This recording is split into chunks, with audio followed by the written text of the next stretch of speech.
And welcome to this week's show. How's everybody doing? How are you doing, Lynda? I'm doing good. How about you, Kathy? I'm doing great. I'm doing great. And I'll tell you why. Okay. I want to know why. Because our team, Edmonton Oilers, are playing tomorrow night for the final game of the Stanley Cup. They are playing against the Florida Panthers. I actually created this. Well, I didn't create it. I just added it. I'm not taking credit for this. Hang on a second. So I got to play this because I got to show our support. And I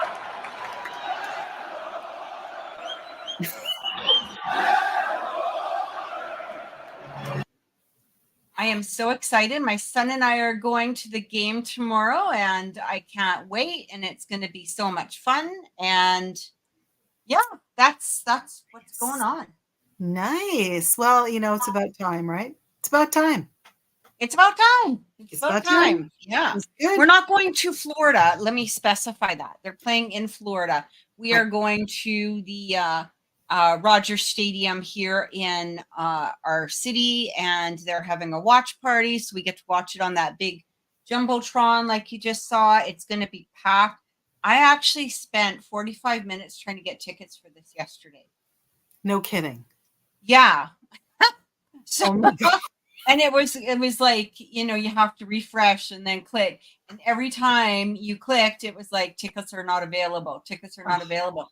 And we were like, oh God. And then my son's like, well, maybe, it's okay if we don't get them. And then all of a sudden, boom, it was like, oh, wow. We got them. We got them. You should have heard us yelling. Our neighbors could have heard a lot yelling. I love that. That's exciting. Mm-hmm. Because then it's almost like you're there, almost.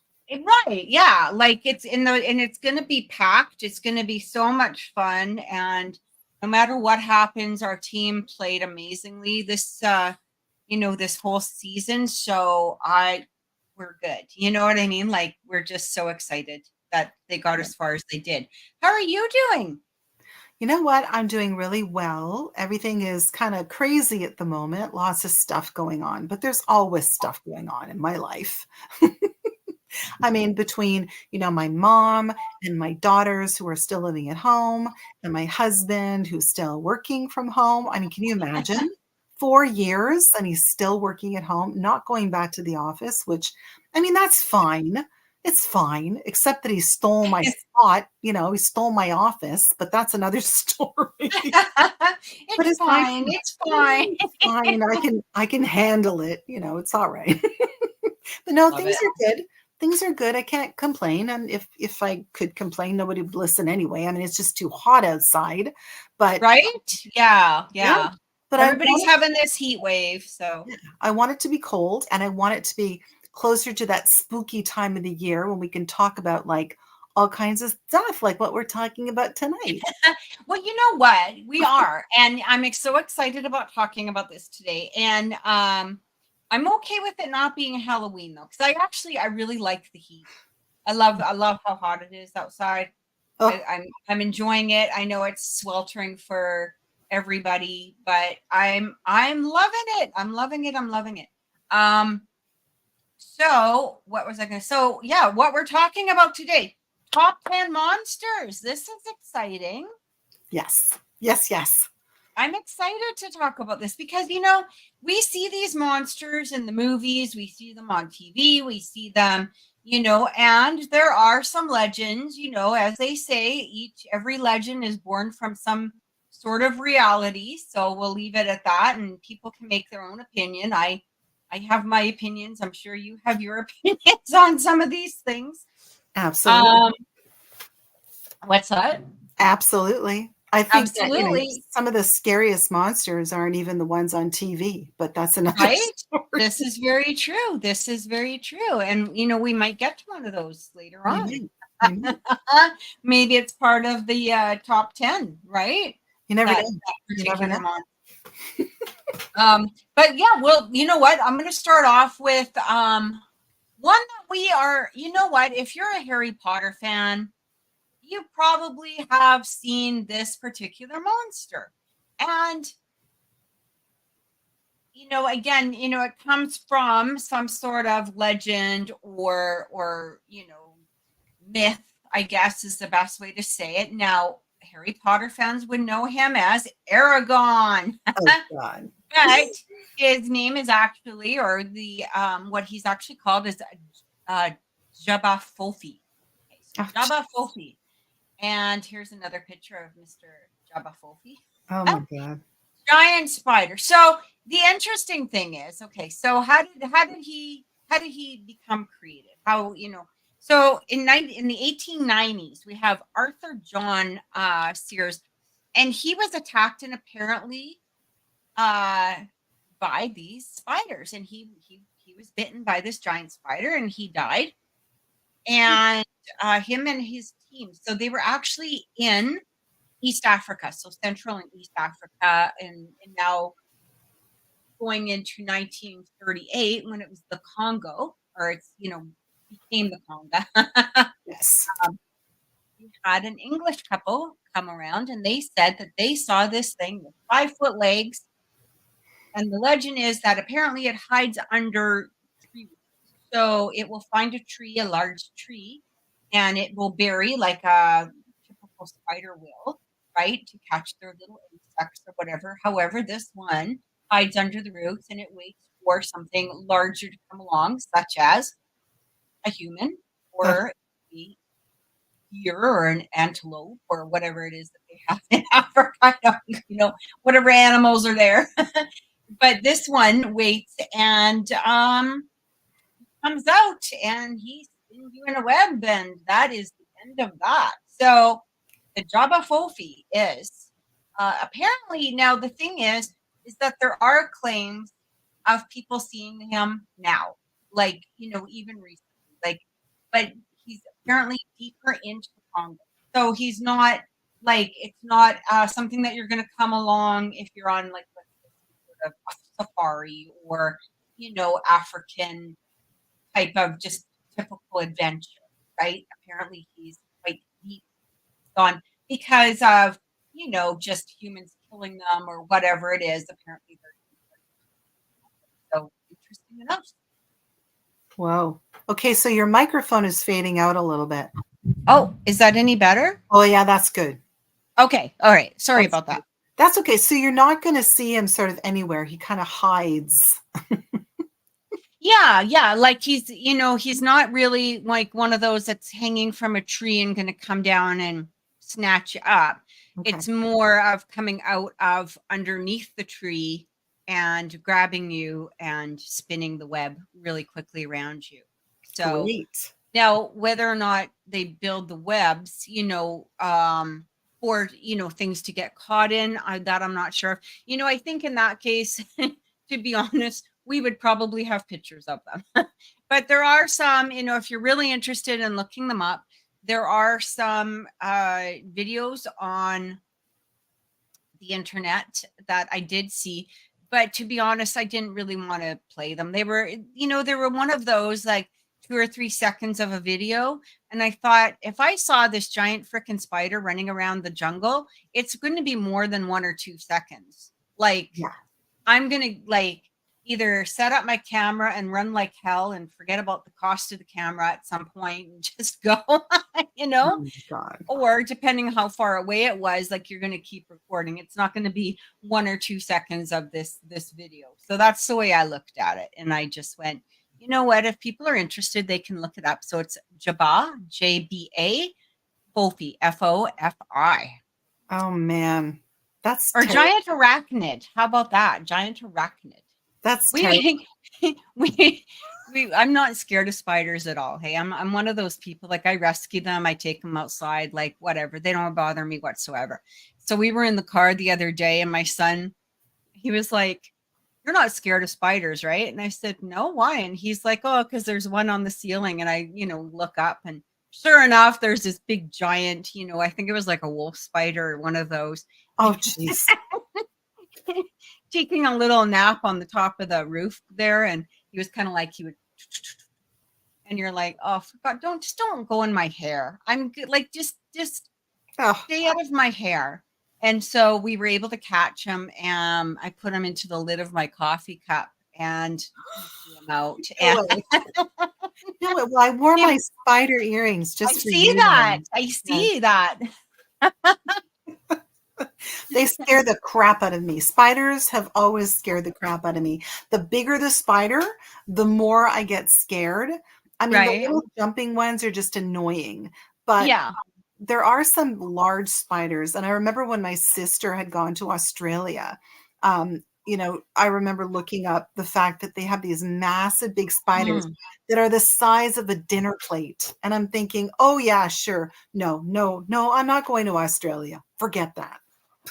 Yeah, yeah, they've got some fun ones, and you see them like in the pictures on the wall, and it's like they're so when you see stuff like that, you kind of go, maybe the Jabba Fofi is not such a far-fetched sort of thing. I mean, it's now I don't know about spiders particularly, but I know with snakes, because I have snakes, Yes. that the bigger the environment to some degree, the bigger the snake. Like if you and the amount of feeding and how much they're being fed. Like my boa constrictor, I have constricted his food quantity because I don't want him getting any bigger.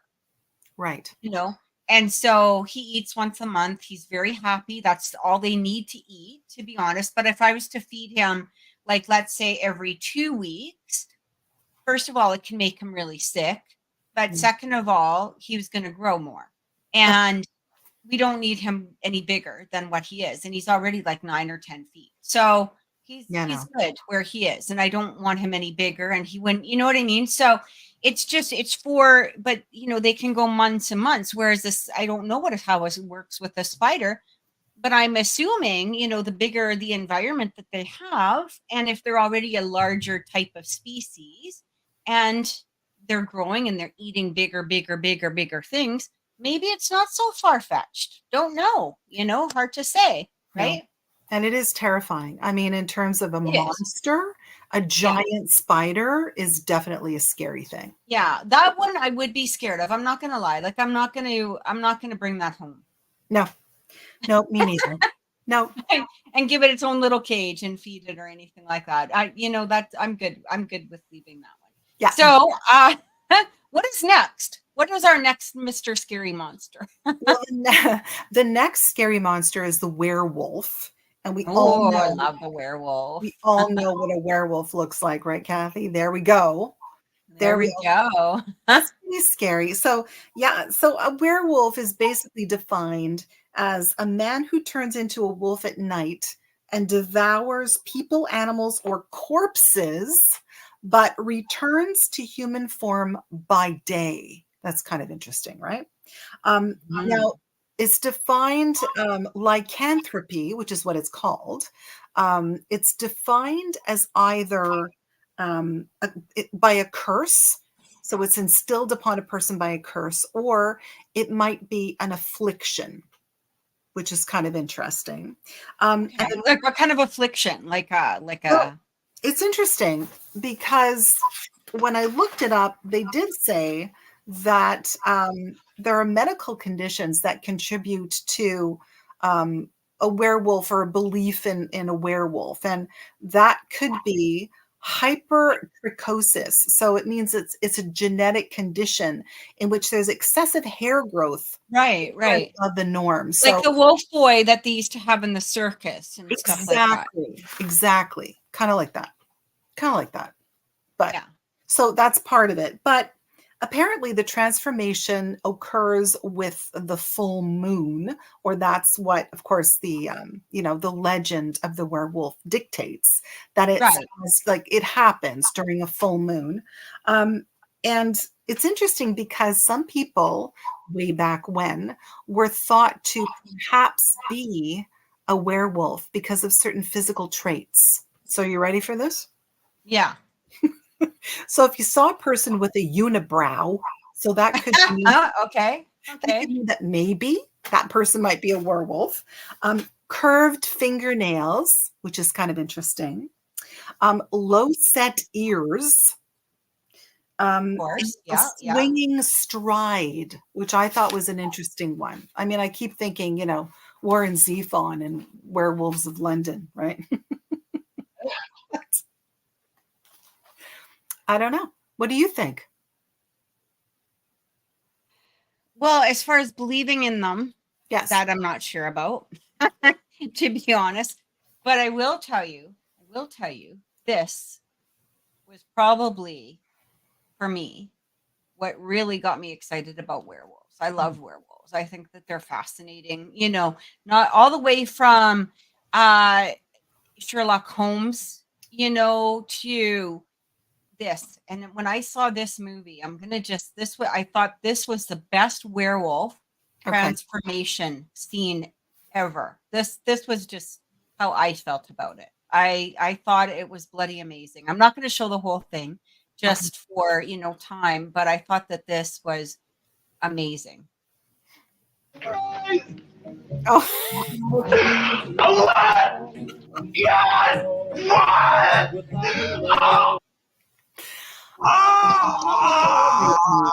my God.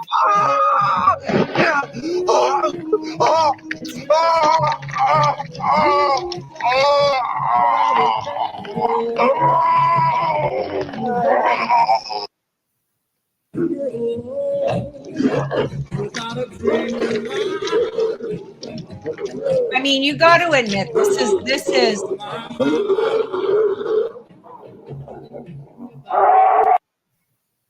that I feel was like the best werewolf creation. Agreed. Agreed. I know. I love that. In 1981, you think about it, 1981, that they were able to create that. I think that that's amazing. Like, that was probably the most realistic werewolf transformation. I know that other movies have, created something similar. There was a Netflix show, I'm trying to remember the name of it, in regards to werewolves, and it was like with Bill Skarsgård in it. The guy from the guy that played the clown in It. Oh, yeah. But I can't remember the name of it right now. But there have been other obviously werewolf transformations that I thought were, bloody amazing. But this one I feel is still the top quality of them all. And it's such a good movie. I mean, let's admit it. It's such a good show. It's such a good movie. For being as old as it is, I think it was brilliant in its creation.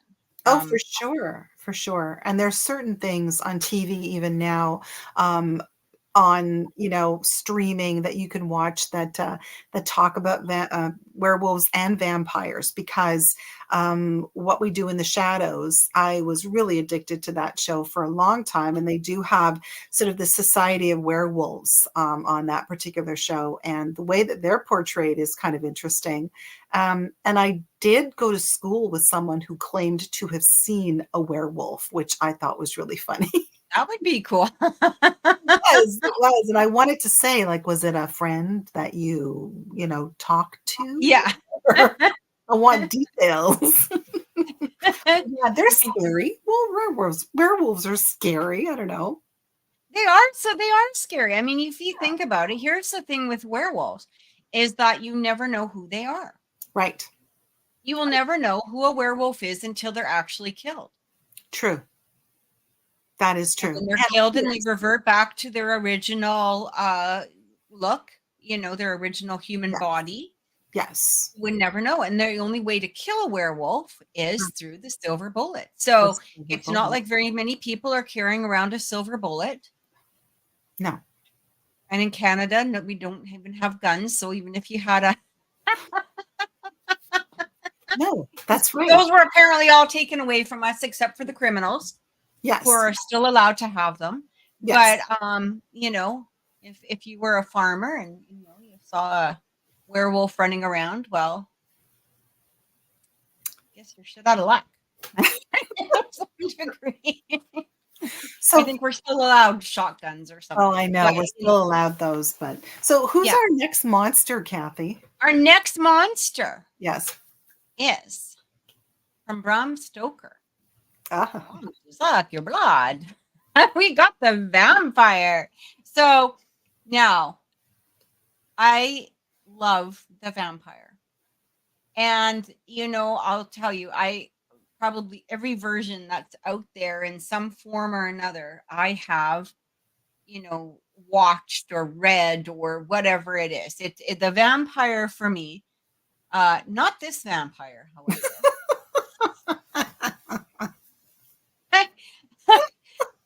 No. That's not my favorite. I do, however, like this vampire. I remember going to Anne Rice, and her books were Yes. brilliantly written. I mean, I remember going to the theater and watching Brad Pitt and Tom Cruise. And I remember seeing Brad Pitt on the screen, and I remember almost falling out of my chair because I was just like, oh my God, that's a vampire. Okay, I'm good. Mm. We're half, but in reality, this is probably more like it. Right. Now, the vampire, as we know, has to stay out of the sun, cannot go in the sun. He was now Bram Stoker created the book Dracula. However, there has been a legend. I don't know how many people know about this, but in Romania, it was actually called the Stigo. I might not pronounce this right. Stigoi, I believe. And it was a flying creature that some refer to it as a flying creature, like the bat, but also a living vampire. Okay, so what this was is apparently somebody that could basically walk along all of us, and it would be a typical person, but they had the craving for blood. So, it goes into, but there is that condition that I can't remember the name of it right now, where people do need blood, or they, it can be mistaken for the vampire. But you just actually did an investigation at a cemetery where they actually put the bars on the graves, and it was funny. I was reading up on some of these things, and I I was like, so apparently in some cultures from Romania or some places in Romania, they actually, the older generation used to keep a broom by the door. Because if a vampire entered your residence, they would have to stop and count bristles on the broom. Really? Give you a chance to escape. Yes, because that was part of it. Like so we hear that they can't come in unless they're invited. But this is actually another version of it. So if you had a wicker or one of those straw brooms, those old-fashioned brooms by the door, they would have to stop and count all the bristles on that broom. So you were able to, find a way to get out, or maybe even find a way to kill them, which was with an oak or an ash stake through the heart. So, and you might be able to have that time to do so if they're counting, if they're sitting. Wow. Yeah. That's So, very cool. Yeah, it was actually, but so Bram Stoker did get his idea of the vampire from Vlad the Impaler. Interesting enough, the name actually goes into the son of dragon. It was basically, so he did kill, I think it was hundreds of thousands of Turkish immigrants or Turkish invaders, I guess, to Romania.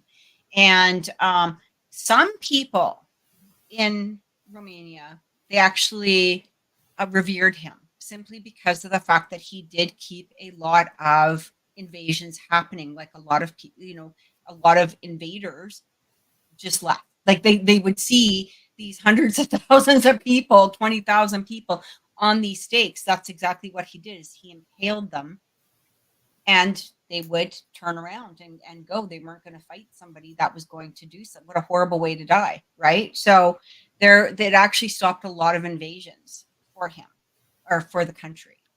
Yes. Vlad the Impaler. Vlad the Impaler, yes. Vlad Tepes. I think that's what they called him. Yes, that's the guy. That's the guy. That's the guy. Yeah. That's the guy. And Creepy then, Santa. there was that great movie way back when, the silent film Nosferatu, and that was also, Yes. yeah, the vampire, and he was really ghoulish. Oh my gosh, he looked terrible. And there's all kinds of different, resurrections. Well, that's the interesting thing, right? There's no one direct story. I mean, we have, where vampires can't go out in the sun, and some will say because, they turn to ash or they burn, they glitter apparently like sparkling diamonds, according to the Collins. Right. Or the yeah. Um, but so you're always safe if it's the sun is out, or um I actually just watched Van Helsing the other day. I thought Oh, it was yeah. actually it was kind of interesting. It was a good movie, but whatever. I mean, let's just say it was good in the fact that I was entertained. I leave it at that kind of I thing. love it. I also love the fact that, with the vampire myth, there's that romanticism that comes along with it. For example, in Oh, one of the Draculas, remember the one with, oh my gosh, what's her name? Winona Ryder, um, mhm. where, there's that romantic, almost that sort of, passionate view of the vampire who's going to come and sort of, make love to her.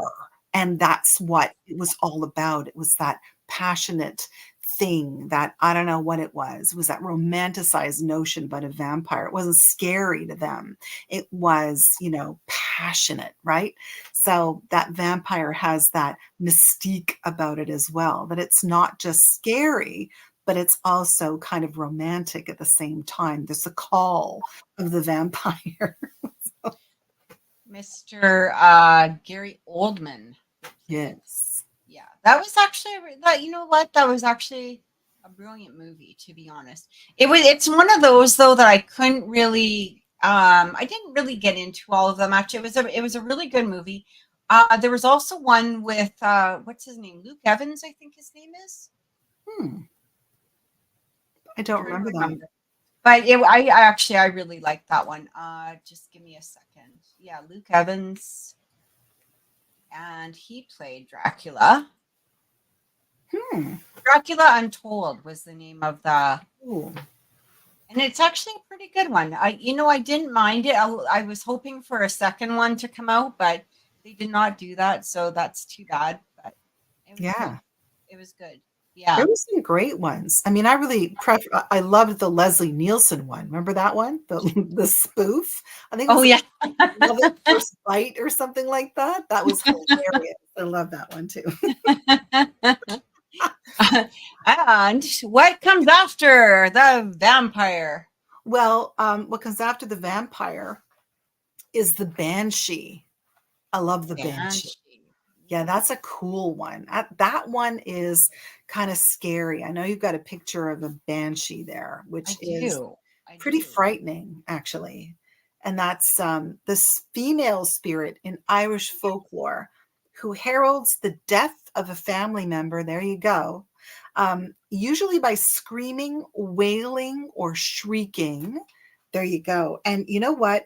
Interestingly enough, it depends on what you read and what you hear, but a banshee can appear in different ways. So, you know how there's different pictures of what a banshee looks like? Well, she can be a beautiful woman wearing a shroud, or she can be a pale woman in a white dress with long red hair. She can also be a woman wearing a long silver dress with silver hair, or a frightening one with red eyes and a green dress and long white hair. Kind of bizarre, right? Oh. But apparently, it was interesting. Apparently, in Ireland, they were said to warn only those families who were of pure Irish descent about a death Oh, that's family. interesting. Yeah, I thought that was really interesting because when you think about banshees now and how they're portrayed, it's not just people of Irish descent. It's, people who go to those haunted Irish castles and do those investigations. And of course, there's the legend that, well, you might hear the shriek of a banshee. So that is a horrible portent, and anybody can hear it, not just those of pure Irish descent. So that was kind Aren't of you cool. going to Ireland this year? No, I'm actually going to Scotland, but I'd love to go to Ireland. I do have a friend who is of pure Irish descent. So next time I see her, I'm going to ask her about the banshee and if she's Hmm. any weird experiences. But it's really interesting because it does say that the banshee actually came from the 8th century, and it's a tradition where women sang a sorrowful song to lament someone's death. And actually, being of Slavic descent, as I am, that actually still happens at some funerals where you have the women who come and who mourn and who lament the death of a loved one. So Right. imagine that. So that's pretty much where banshees apparently originated from, but they're scary. I mean, yeah, they look really scary, that's for sure. You know what's interesting? I was doing research on all of these yesterday or um, the day before, and somebody had posted that. And it's funny because I'd seen this several times, on different uh, boards or whatever it is, like next door, or community boards and that kind of thing, and it's talking about somebody screaming, and I guess it's the most god awful sound that they're hearing, and it's not like somebody getting hurt. It's worse, like it's almost like a pure terrified, not terrified, it's a terrifying scream, let's just say that, like, and Right. it's just blood curdling, and it goes on for quite a while, but yet it's been heard in several areas around our city, and like I said, it like throughout the years it's been on different community boards Really? about it, and it was interesting because as I was doing research on all of these the other day, somebody had posted that they had heard these horrible screams the night before, and like it shook them, like they were just shattered, like it still bothered them throughout the day the next day, like they couldn't get those screams out of their ears. And it was interesting because we hear about these sort of things, but you know Right.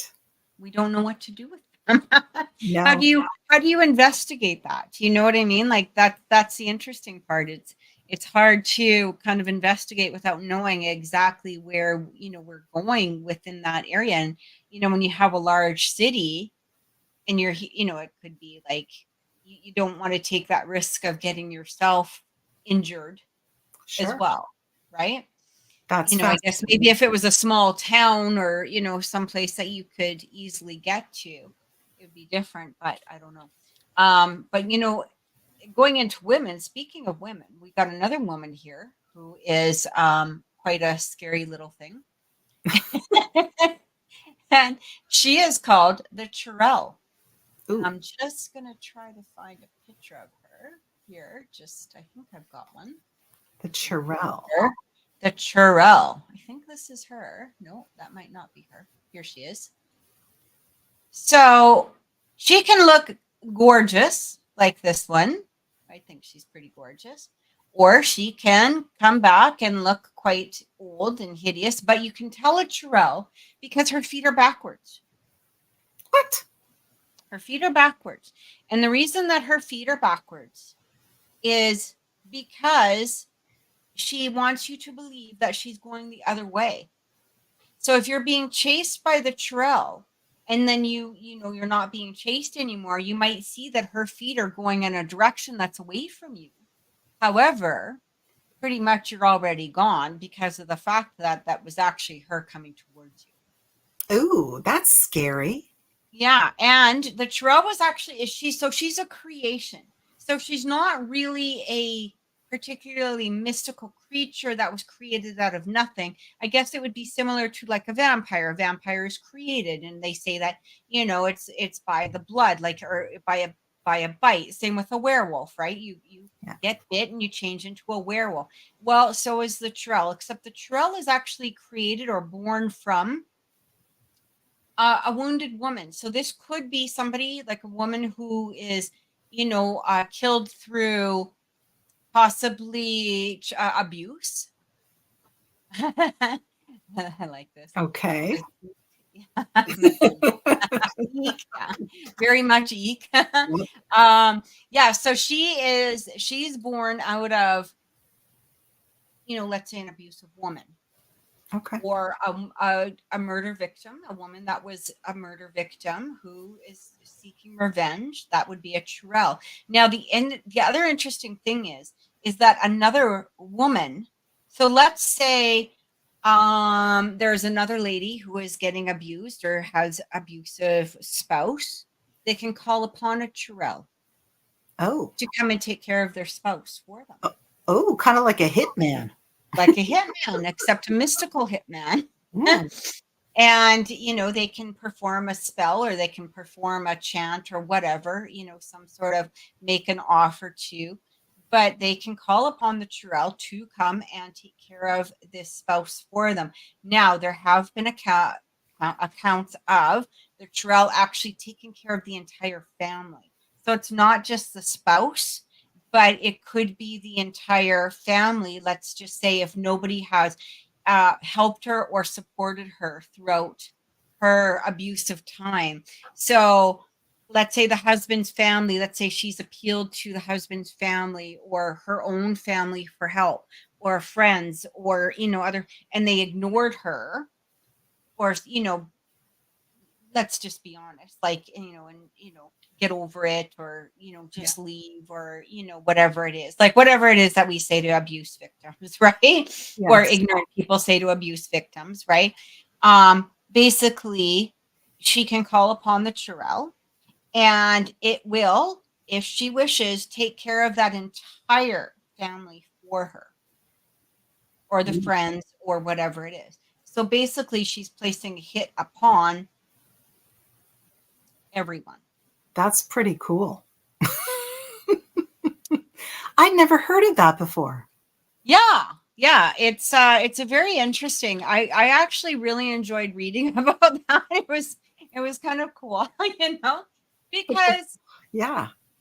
now, I mean, the thing is, obviously, she wants respect, and you should be respectful of the legend and all of that, right? But she is more of a European myth, I guess, is the best way to say it. But yeah, it's very interesting.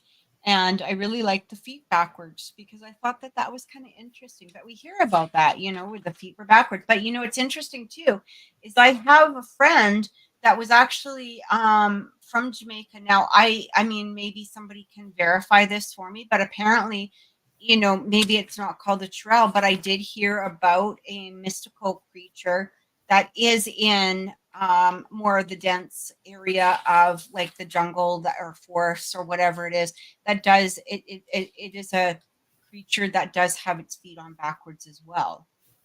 Really? And yeah, and it's kind of like a bedtime story for kids, like one of those, don't go into the woods because this creature is going to get you. Ooh, that's Right. interesting.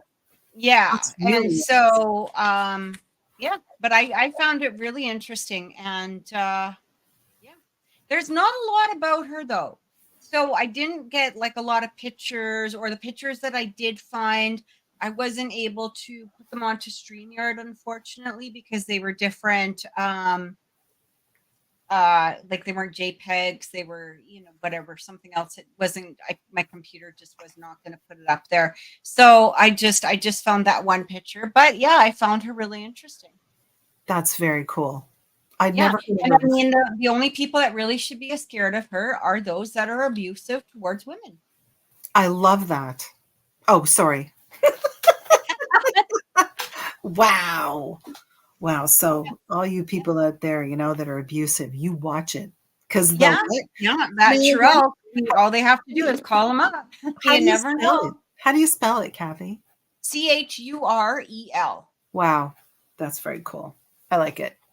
I thought Okay. it was really good. I love it. So what do you think about the Wendigo? Because there are people out there that, that claim to hunt the Wendigo. And the Wendigo, apparently, and now you got a picture of that too. It's a cannibalistic, ooh, that's scary. A cannibalistic monster associated with winter from Algonquin folklore, described as either a fearsome beast that stalks and eats humans, or as a spirit that possesses humans, causing them to turn into cannibals. Don't you think that's interesting? Um, Interesting. and actually, I love those pictures because they are described as being emaciated with ashen flesh, but others say it's a giant creature up to 15 feet tall that grows larger the more it eats. That's kind of like your snake you were talking about. It says that it smells of rotting flesh and it has sunken or glowing eyes and sharp yellowed fangs and claws, but it has really sharp eyesight and hearing and smell. So, you can't really outrun a Wendigo. And a shaman is the only person that can destroy or subdue a Wendigo. And it's either with silver, steel, or an iron bullet or a dagger. Isn't that interesting? And the Wendigo's heart has to be cut out and melted or burned in a fire before its spirit is truly vanquished, which I think is interesting. And it says that there are some people that are more susceptible to becoming possessed by a Wendigo. And those people are the people out there who are very gluttonous, or it also says people who are either starving or hungry. So that's kind of interesting. But the Yeah, Wendigo, I read about that. That the Wendigo is built out of hunger. He's yeah, created out of hunger. yes, yes. And look at how emaciated it is. I mean, those pictures tell that story, right? I'd be curious to find out about all of those people out there, who claim to either have experienced a Wendigo or have seen a Wendigo, but apparently it is associated with winter. And I mean, look at those horns too, right? That's Yeah. scary, really scary. Now, what I was reading about the Wendigo is by the time you actually see the Wendigo, so like to hunt a Wendigo would pretty much be impossible because by the time you actually see a Wendigo, you're pretty much dead by the Wendigo. Pretty much. Yeah, it's Right. fast. Like it's not like, oh, hey, over there, hey, pose so I can take a Right, picture, right. or like, from what I've understood is that this thing it's not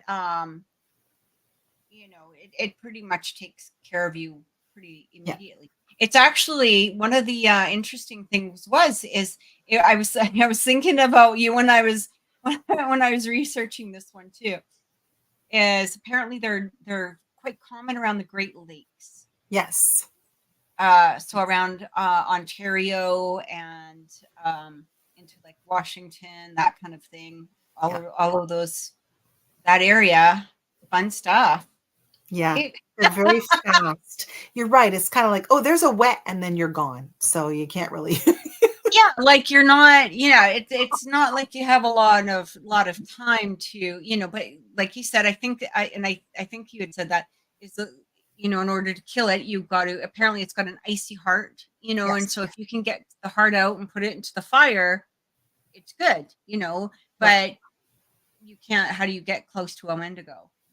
Yeah. So Only a like, you're shaman. not sneaking up on this thing. No. No. No. All right. So what's next? Yeah, a good thing. You back your Right? that back road freedom. Good thing I've not seen that there in Texas. So yeah, it's I wouldn't want to be seeing that either. So next thing we have.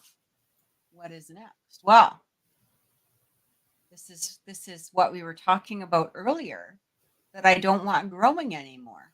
Uh-oh. Oh God. But the basculus. The Ew. basculus. So the basculus, there's actually a couple of names that it does go by. So it could be the basculus, but it also could be, I can't remember here, cockatrice. So Oh, there is a legend about instead of having the head of a snake, it actually looks like a rooster. Okay, so but they're supposed to be very similar, and it's the king of serpents. Okay, so this is now, as we know, again, Harry Potter was created a basilisk, right? yes. But apparently, according to legend, these things do kill you with their eyes. So all you have to do is glare at them, and you die. You don't get paralyzed; you just die Oh, from jeez. them. Um, apparently, now here's the interesting thing: is that they have been around. These are one of the oldest monsters. Okay. And even back into like the very first century, there have been poems written about the basilisk. And Marcus, I can't say his middle name, but Lucan, he actually wrote a poem back in, again, the first century in regards to the basilisk. And it basically says the basilisk powers forth, hisses terrifyingly all beasts, which harms before it and orders poison. So it's basically like you don't want to mess with a basilisk if you see No. one. Like you don't want to look at it. You just want to run. Probably your best. I would run. Although the way to Please kill run. a basilisk is very interesting. You Oh, either take a weasel. So apparently the basilisk is scared of the weasel, which is interesting because the weasel could actually kill the cobra. It is one of those beasts that does not get affected by the poison of some of these snakes. So, a lot of people do keep the weasels around their property because of the fact that a weasel can kill, like the rattlesnake, the cobra, this sort of thing.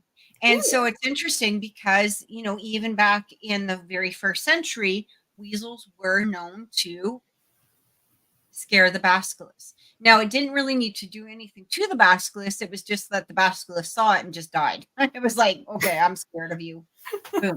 But also the crow of a rooster, could kill the basilisk also, which is interesting because in some versions of the basilisk, it was, like they said, a cockatrice, which was the head of a rooster.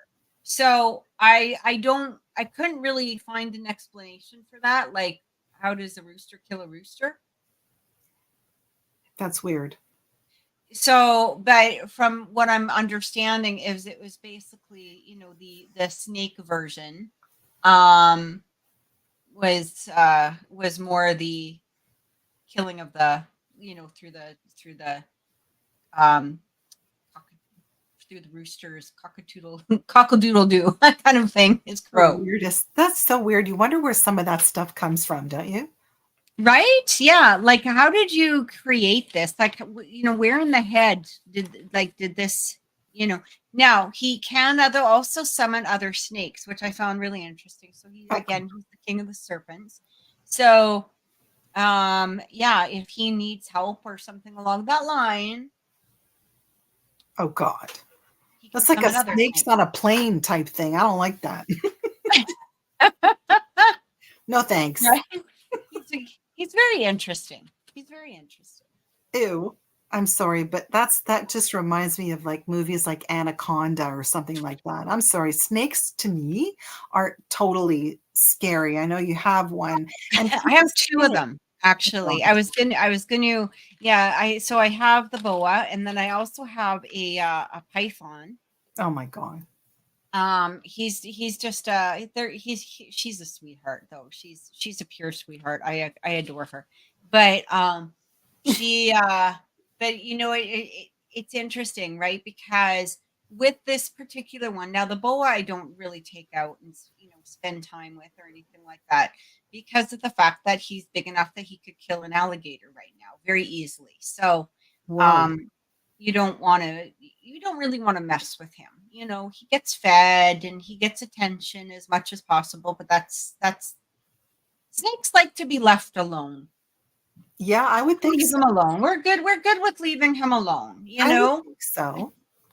But the other one loves attention. And it's funny because she's a ball python. And you hear these stories about that if they curl up into a ball, like they feel unsafe. Right. And I'll bring her out and I'll let her kind of hang out while I'm watching TV or whatever. And she will stretch herself fully out and just lay on my lap and Oh fall. my And so God. she will sometimes actually put her little head on my hand and just like stay there. And it's so sweet. She's just a doll. So, but they're not, I mean, she's absolutely not scary. People come over and want to hold her right away because she is just so cute, and Oh, she's adorable. wow. She's pretty big. She's probably about 5 feet long already, but she's a doll. I really adore her. So, but Well, they're skinny. They're not like big, like the boa constrictor is this wide. Like he's not easy, but he's not a basilisk. no, He doesn't kill me with his eyes, so we're no, good. no. Thank goodness for that. Yeah. Thank goodness for that. What are we looking into next? Okay, well, we probably only have time to look into maybe one or two more, but I this think there is one, only two more, isn't there? there might be, but you know Yeah. what? The Oh, one wow. that Yeah. No, there's three more. Okay, go Yeah, the ahead. one Yeah. that scares me, and the one that scared me as a child was Baba Yaga. Yeah, yeah. Yeah. So Baba Yaga, boy, that comes from Slavic folklore. And I remember reading about and hearing about Baba Yaga from my relatives. And basically, it's a ferocious woman who eats children. Don't you love that? Um, or in some instances, it could be a nice old woman who saves children, but for the most part, I was told that Baba Yaga is an old witch, an old woman witch who lives in a house with chicken feet in the middle, Yes. yeah, in the middle of the forest, and she travels around on in a mortar and pestle. So she travels around within the mortar, holds a pestle, and you can hear her coming because she bangs this pestle on the ground, and she's coming for you if you hear her, and she's coming for you if she bangs that damn thing on the ground. And What is a pestle? What is that? one of those, the mortar and pestle, like Jamie Oh, Oldaville uses those, with the right. fresh herbs, yeah, grinds them, right? So yeah, basically that's what she does. And it's really interesting because apparently she creates tempests as she flies around. And children were warned not to stray too far away from home, lest Baba Yaga find you and you'll never be seen again. Right? Oh, nice. Yeah. Yeah. So basically, you're not supposed to go deep into the forest. And honestly, if she comes for you, the way that you get away from her is you run as fast as possible to get away from her. And that's what we were told as children. Don't go too far away because Baba Yaga will come and get you. How terrifying is that? I mean, it's That kind is of, scary. But there's yeah, a lot of like those legends, right? That would scare children, Hansel and Gretel and exactly. and I would assume like she was very similar to like the Hansel and Gretel legend, or that's where Absolutely. it is from or Absolutely. Yeah. yeah. Very ferocious. And yeah. So, yeah. And it's really interesting because when you look it up, it says she steals, cooks, and eats her victims. Great. Sick. I know, Fun. right? And apparently, and we were talking about this with Vlad, the impaler. Apparently, Baba Yaga, the fence around her house is topped with human skulls. So there's Oh, another thing about, right, impaling things. Yeah. yeah. So, yeah. Don't come near because you don't want your skull to be part of the fence. Yeah. Yeah. I'm Right. gonna let you do this next one as well. And then I'm gonna do this last one after in a few minutes, but we'll do this next one because I think they're very tied together to some degree. different areas, different legends, but very similar. And that would be the Mummy. And I'll let you do that one. Okay, so I'll do the Mummy and then you do the last one. So the Mummy, of course, undead creatures seeking revenge against those who have defiled their tombs. And the fear of mummies, you'll love this, is called pharaohphobia. And I mean, of course, we all remember Boris Karloff in The Mummy, but apparently, yes, the mummy comes after you because you disturbed its slumber. And it's kind of like, the undead, right? That's a huge theme in all of this stuff.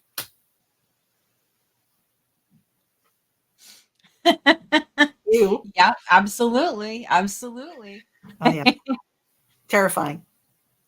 Terrifying. Well, and from what I was reading in regards to the Mummy too, is that they did used to put a lot of the organs, and they did when they cleared the person of all of their organs, when they did do the mummification process, they kept a lot of the organs in, but there's been all kinds of curses in regards to the mummy and opening up the tombs, and people that suffered the curse of the mummy simply because of the fact that they did go into some of these burial places. And now, not that the mummy appeared, but we've got like one of the most famous ones, Tutankhamun, who people went into his grave, into his tomb, and they all suffered, they all died. Yeah, exactly. Yes, they did. And it's very much about respect, I think, to some degree with the mummy. Like, it's a very, the mummy's not usually going to bother with you unless you screw it around, or you go break into its bed, or if you disturb its slumber. And even in the movie The Mummy, the reason that the mummy went after Brendan Fraser was because it was disturbed, right? You disturbed its sleep. So you just let the mummy sleep and they're good. They're good to go. True. They're good to go. True. This last one, from Romero to Kirkman, Darabont, we have probably the most famous monster around, and that would be our zombie. Zombies. I love zombies. I think they're freaking cool. I'm still waiting for the zombie apocalypse to happen. I'm sure that one day it will. We already got one going with our teenagers, or even people that are on their cell phones 24/7. I mean, we're pretty much creating a zombified universe anyhow with AI, where we don't have to work, we don't have to do anything.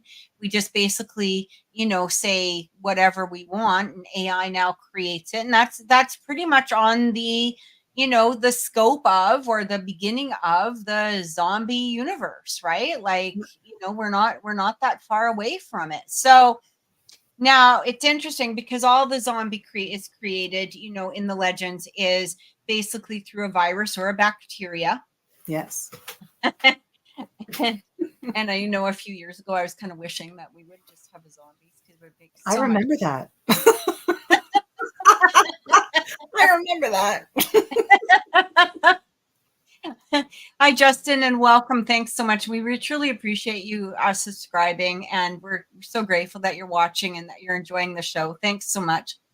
It means a lot to us to build up our subscribers, and just to have people, have fun with this show. Like, that's what we're here for. But it's interesting too, going back to the zombies, is we do have so many legends of different, zombies in general, basically going into the voodoo and the hoodoo legends. And there was where the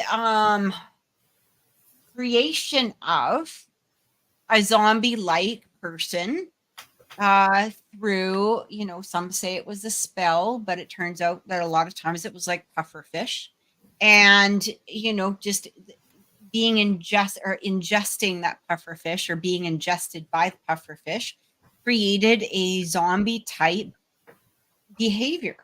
Yeah. And And it's interesting because of the fact that not only did the zombies still have to eat. And this is where I think that a lot of people, that creation of the zombie was formed, right? Because we got our zombies that are looking for like flesh and blood, and they want to kill and just eat. But if you were in that state with the pufferfish, you'd be doing the same thing. You're going to have that sort of brain dead type of behavior where you're not really interacting. You're just walking, you're just doing the things that our bodies naturally do to survive, right? But you're going to continue to eat. And what it is that you're eating, it doesn't really matter, simply because of the fact that you're just staying alive. Yeah.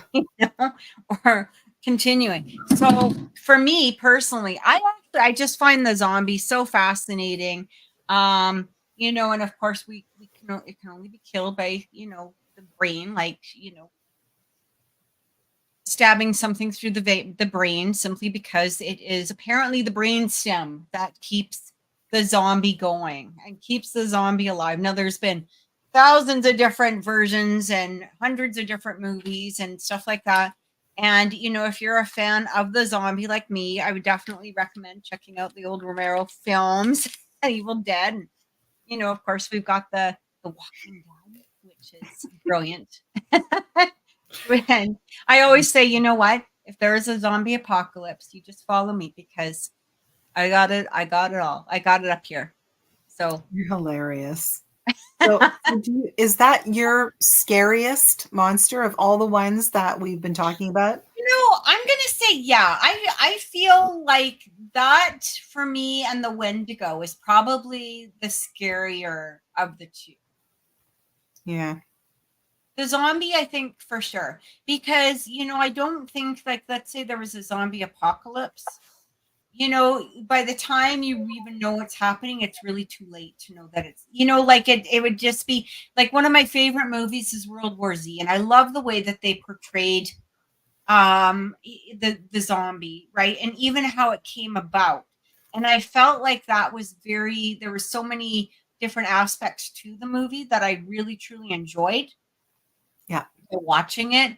And I just found it very interesting, with the sound, like, obviously, and we know this, just from The Walking Dead or from other shows or whatever, the sound is what attracts the zombies. But again, here you have this family that's just basically trying to survive this zombie war.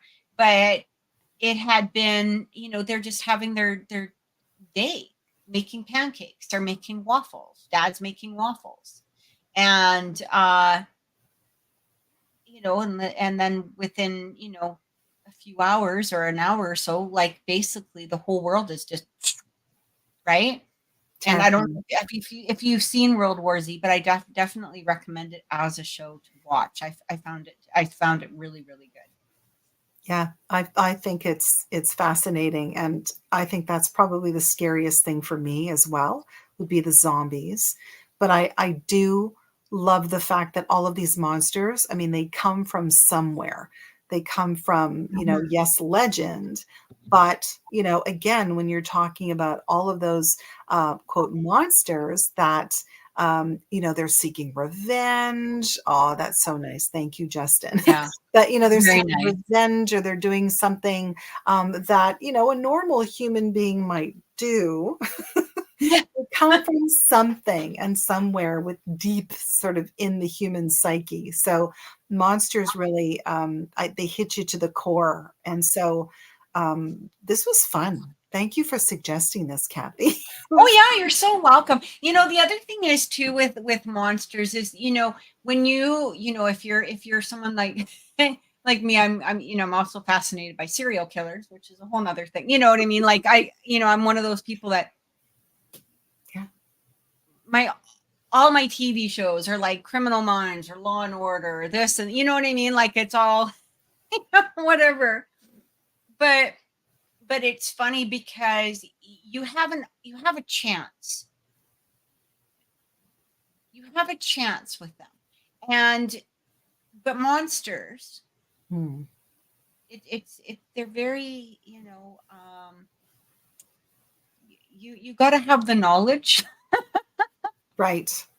You have to have or you have to have a really good set of shoes and Yes, you really do. fast little legs, like just go. Exactly. Get the hell out of there. Get the hell out of Either there. outsmart them or get the hell out of there. Exactly. Kind of like Exactly. relatives and things like that, right? Gotta either get out of there or outsmart them. They're not something that, you just like, Yeah, they're just there, they're right? just there. They're there. Yeah. And Yep. you don't see them. You don't see them coming, chances are. Nope. So, thanks everybody for watching. We truly appreciate it. Thank you for being here. Thanks for our new subscribers, and thanks. We can't wait till next week. I don't know exactly what we're doing yet, but we will be here. And I don't believe Trevor will be joining us next week either. So I think he has to work, but the week after he will be. So Yes. it'll be Lynda and I next week, and we can't wait to see you guys. See you then. Bye. Bye.